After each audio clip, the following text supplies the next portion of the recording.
হরে কৃষ্ণ। ভক্তিশাস্ত্রী কোর্সের শ্লোক মুখস্থ পরীক্ষার অন্তর্গত শ্রীমদ্ ভগবদ গীতা থেকে কয়েকটি শ্লোক অনুবাদ সহকারে বলবার চেষ্টা করছি। প্রথম শ্লোক, সপ্তম অধ্যায়ের ৫ম নম্বর শ্লোক। अपरयामितस्तन्यां प्रकृति विद्धि मे परां जीवाभूतं महाबाहो ययेदं धरयते जगत्। হে মহাবাহ, এই নিকৃষ্ট প্রকৃতি ছাড়াও আমার আরেকটি উৎকৃষ্ট প্রকৃতি রয়েছে।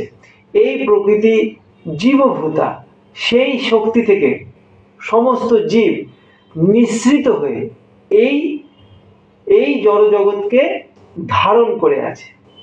এরপরের শ্লোক, সপ্তম অধ্যায়ের 14 নম্বর শ্লোক।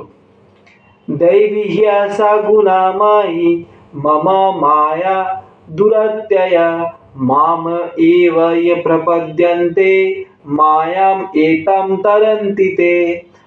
আমার এই দৈবী মায়া ত্রিগুণাত্মিকা এবং তাকে অতিক্রম করা খুবই কঠিন, কিন্তু যারা আমার প্রতি শরণাগত তারা খুব সহজেই এই মায়াকে উত্তীর্ণ করতে পারে। এরপরের শ্লোক হচ্ছে সপ্তম অধ্যায়ের 19 নম্বর শ্লোক।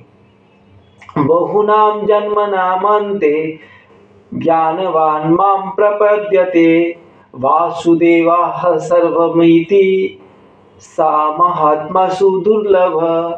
অর্থাৎ বহু জন্মের পর তথ্যজ্ঞানী ব্যক্তি আমাকে সর্বকারণের কারণ, পরম কারণ রূপে আমাকে যখন শরণাগত হয়, সেই রকম মহৎ ব্যক্তি বা মহাত্মা অত্যন্ত দুর্লভ।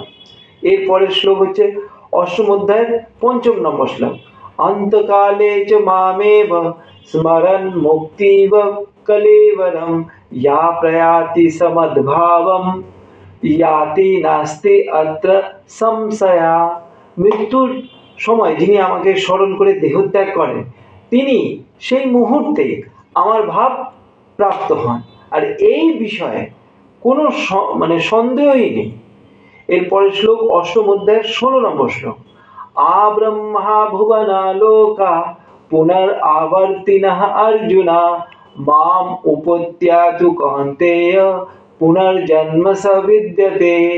অর্থাৎ হে অর্জুন, এই ভুবন থেকে ব্রহ্মলোক পর্যন্ত সব লোকেই পুনর্জন্ম হয়, কিন্তু হে কৌন্তেয়, আমাকে একবার প্রাপ্ত হলে আর পুনর্জন্ম হয় না।